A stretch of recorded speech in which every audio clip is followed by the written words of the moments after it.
Hello everyone. आज के class में हम लोग डिस्कस करने वाले हैं एक न्यू चैप्टर को, जिस चैप्टर का नाम है रिकंस्टिट्यूशन ऑफ पार्टनरशिप। इसमें हम लोग पढ़ने वाले हैं एडमिशन ऑफ ए पार्टनर। और इस चैप्टर के माध्यम से हम लोग कौन कौन से टॉपिक पढ़ने वाले हैं, तो इस चैप्टर के माध्यम से हम लोग जो टॉपिक पढ़ेंगे वह है कि जब कोई नया साझेदार फॉर्म में प्रवेश करता है तो उस साझेदार की स्थिति कैसी होती है, और किसी फॉर्म को नए साझेदार की आवश्यकता क्यों होती है, और नए साझेदार के प्रवेश करने पर एक फॉर्म को कौन कौन से मुख्य एडजस्टमेंट करने पड़ते हैं। तो चलिए स्टार्ट करते हैं हम लोग आज की क्लास। वो जो आज की क्लास में सबसे पहला जो टॉपिक है वह है प्रवेश करने वाले साझेदार की स्थिति कैसी होती है। इस टॉपिक को हम लोग लेंगे। तो बच्चों, हम सभी जानते हैं कि भारतीय साझेदारी अधिनियम 1932 की धारा 31A के अनुसार कोई भी नया साझेदार तब तक साझेदारी में प्रवेश नहीं कर सकता है जब तक कि पुराने साझेदार इसके लिए अपनी सहमति ना दे दे। नया साझेदार फॉर्म का साझेदार बनने के बाद फॉर्म द्वारा किए गए समस्त कार्यों यानी सारे कार्यों के लिए उत्तरदायी होता है, परंतु साझेदार बनने के पूर्व फॉर्म द्वारा किए गए कार्यों के लिए उत्तरदायी नहीं होता है। अब ध्यान दीजिए बच्चों, यहाँ क्या कहा जा रहा है कि जो हमारा भारतीय साझेदारी अधिनियम है उसके अनुसार यदि कोई नया व्यक्ति चाहता है कि हम किसी फॉर्म का पार्टनर बने, तो उसको फॉर्म का पार्टनर बनने के लिए जो पुराने साझेदार हैं फॉर्म के, उनकी सहमति होना आवश्यक है। यदि पुराने साझेदार की सहमति होगी कि हम अपने फॉर्म में किसी नए व्यक्ति को अपना पार्टनर बनाएंगे, तभी वह व्यक्ति फॉर्म का पार्टनर बनेगा। यदि पुराने साझेदारों की सहमति नहीं होगी तो वह फॉर्म का पार्टनर नहीं बन सकता है। और यदि वह मान लीजिए कि कोई नया व्यक्ति फॉर्म का पार्टनर बन गया पुराने साझेदारों की सहमति से, तो जब नया साझेदार फॉर्म का पार्टनर बन गया तो वह जब साझेदार फॉर्म का बन जाएगा, उसके बाद फॉर्म के द्वारा जितने भी कार्य किए जाएंगे उसके लिए न्यू पार्टनर को उत्तरदायी माना जाएगा। लेकिन यदि फॉर्म कोई ऐसा कार्य करती है जो कि न्यू पार्टनर के बनने से पूर्व किया गया हो, तो उसके लिए कोई नया पार्टनर जो है वह उत्तरदायी नहीं होगा। यानी कि जब वह उसे लगता है कि फॉर्म का साझेदार बनने के पूर्व फॉर्म ने कुछ कार्य किया है, तो उसके लिए वह उत्तरदायी नहीं माना जाएगा। अब आगे है कि जब नया साझेदार प्रवेश करता है तो उसे पूंजी तथा ख्याति के लिए निर्धारित राशि लानी पड़ती है।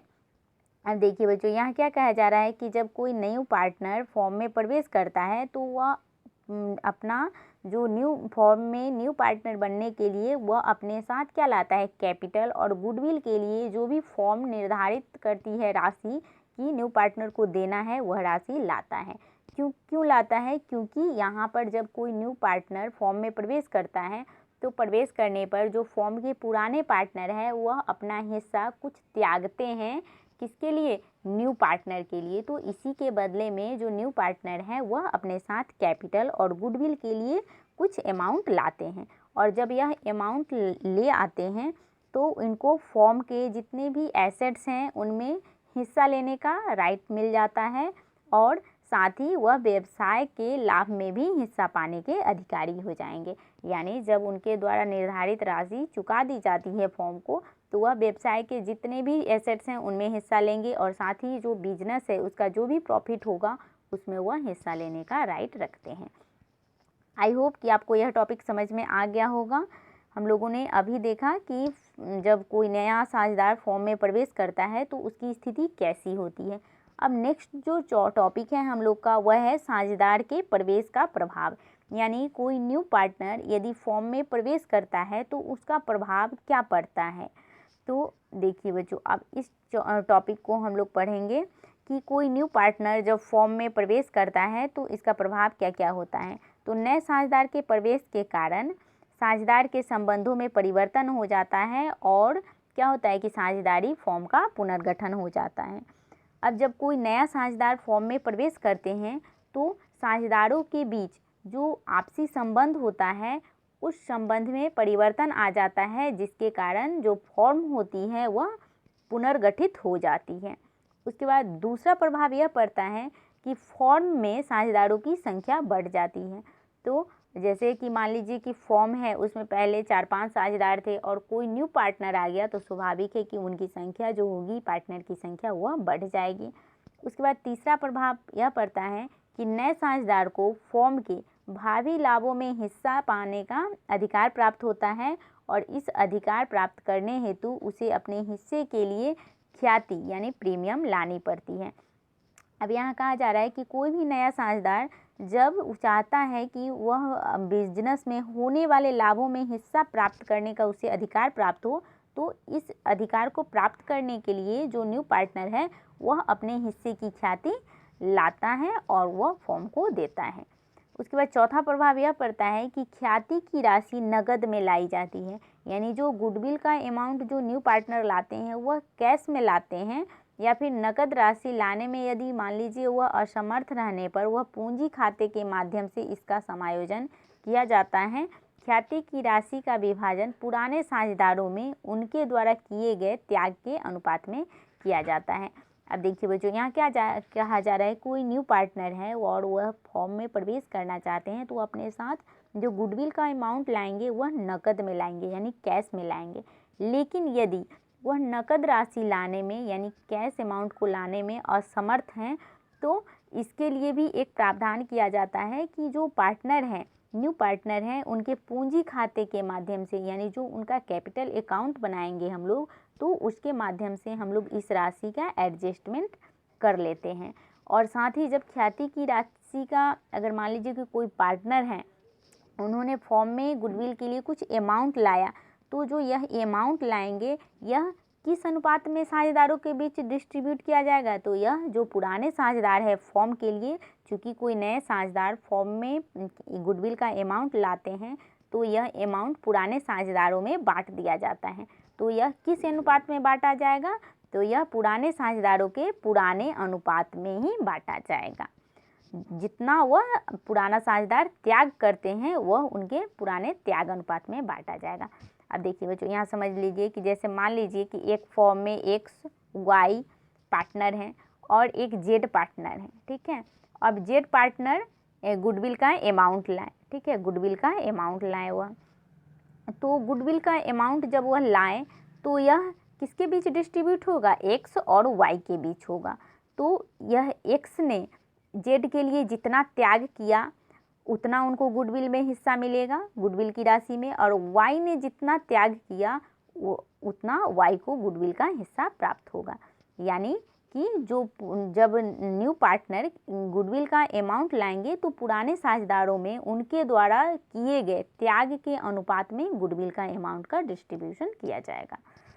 उसके बाद पांचवा पॉइंट है कि साझेदार के प्रवेश के कारण फॉर्म की पूंजी बढ़ जाती है और फॉर्म के प्रबंधन या कामकाज के लिए अनुभवी व्यक्ति की सेवा प्राप्त हो जाती है। अब कोई नए साझेदार यदि फॉर्म में प्रवेश करते हैं तो वह अपने साथ क्या लाते हैं, कैपिटल लाते हैं। तो क्या होता है कि फॉर्म का जो कैपिटल है वह बढ़ जाएगा और साथ ही जो फॉर्म का मैनेजमेंट है और कामकाज जो भी कार्य है वो अच्छे तरीके से होगा।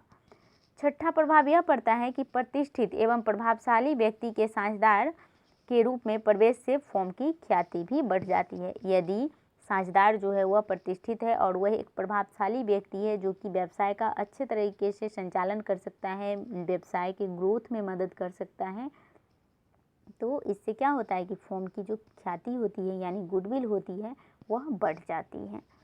आई होप कि आपको समझ में आ गया होगा यह टॉपिक भी कि साझेदार के प्रवेश का प्रभाव क्या क्या पड़ता है। अब हम लोग तीसरा टॉपिक देखने वाले हैं, नए साझेदार की आवश्यकता एक फॉर्म को क्यों होती है। तो बच्चों, जैसा कि आप लोग के साथ मैंने इस टॉपिक को पहले भी डिस्कस कर लिया था, लेकिन आज भी हम लोग इस टॉपिक को देख लेते हैं कि कोई नया साझेदार की आवश्यकता एक फॉर्म को कब होती है। तो जब मान लीजिए कि कोई फॉर्म चाह रहा है कि उसका व्यवसाय का विस्तार किया जाए तो उसे अधिक पूंजी की आवश्यकता होगी, तो नए साझेदार की उसे आवश्यकता होती है। साथ ही जब व्यवसाय के प्रबंध एवं संचालन हेतु योग्य एवं अनुभवी व्यक्ति की आवश्यकता हो तो उस समय भी नए पार्टनर की आवश्यकता होती है। जब किसी प्रभावशाली या विख्यात व्यक्ति को साझेदार बनाकर व्यापार का प्रतिष्ठा बढ़ानी हो उस समय भी न्यू पार्टनर की आवश्यकता होगी। या फिर जब किसी सुयोग्य या निष्ठावान व्यक्ति या कर्मचारी को प्रोत्साहित करने के लिए साझेदार बनाया जाना उचित प्रतीत होता है। यानी जब किसी सुयोग्य यानी कि अच्छे से योग्य हुआ व्यवसाय के संचालन में और निष्ठावान कर्मचारी को यदि प्रोत्साहित करने के लिए तो कोई न्यू पार्टनर को हम लोग को साझेदार बनाना आवश्यक हो जाता है। उसके बाद है कि अब नेक्स्ट टॉपिक है कि जब नए साझेदार, अभी हम लोगों ने बच्चों अभी यहाँ तक हम लोग एक बार समाप्त कर लेते हैं, फिर हम लोग आगे देखेंगे कि आगे क्या है हम लोग को पढ़ना। तो बच्चों मैंने आप लोगों के साथ सबसे पहला जो टॉपिक डिस्कस किया हुआ है प्रवेश करने वाले साझेदार की स्थिति कैसी होती है, और साथ ही मैंने यह भी पढ़ाया आप लोग को कि साझेदार के प्रवेश का प्रभाव क्या पड़ता है एक फॉर्म के ऊपर। उसके बाद मैंने आप लोगों के साथ डिस्कस किया कि नए साझेदार के, अभी मैंने इस टॉपिक को डिस्कस किया, उसके बाद अभी मैं आप लोगों के साथ डिस्कस करूंगी कि नए साझेदार के प्रवेश का मुख्य समायोजन कौन कौन से होते हैं। तो जब कोई न्यू पार्टनर फॉर्म में प्रवेश करता है तो उसके लिए फॉर्म को कौन कौन से एडजस्टमेंट करने पड़ते हैं। तो मान लीजिए कि कोई न्यू पार्टनर है और वह फॉर्म में प्रवेश करता है, तो जो पुराने साझेदार है तो इसके लिए क्या होगा, फॉर्म क्या करेगी कि नए लाभ विभाजन अनुपात की गणना करेगी, त्याग अनुपात की गणना की जाएगी, ख्याति का मूल्यांकन किया जाएगा, संपत्तियों एवं दायित्वों के पुनर्मूल्यांकन किया जाएगा, और साथ ही संचय या जो भी अनडिस्ट्रीब्यूटेड प्रॉफिट है या फिर लॉस है उनका एडजस्टमेंट किया जाएगा, और पूंजी का भी समायोजन किया जाएगा। अब इतना सारा काम क्यों किया जाएगा। अब मान लीजिए कि कोई न्यू पार्टनर है और वो फॉर्म में प्रवेश करेंगी, तो जैसे ही न्यू पार्टनर फॉर्म में प्रवेश करेंगे तो पुराने साझेदारों के बीच जो पहले से एक समझौता था उस समझौते में परिवर्तन आ जाएगा और फॉर्म क्या होती है, पुनर्गठित हो जाती है, जिसके लिए यह समायोजन करना आवश्यक हो जाता है। आई होप कि आपको समझ में आया होगा। तो आज के वीडियो में हम लोग इतना ही तक करते हैं, और कल के क्लास में हम लोग देखेंगे कि लाभ विभाजन अनुपात में परिवर्तन जब होता है तो हम लोग न्यू प्रॉफिट शेयरिंग रेशियो की गणना किस तरह से करते हैं और इसमें कौन कौन से कंडीशन लागू होते हैं। तो आज के वीडियो में इतना ही। आई होप कि आपको समझ में आया होगा। तो अब हम मिलेंगे नेक्स्ट वीडियो में, तब तक के लिए थैंक यू वेरी मच।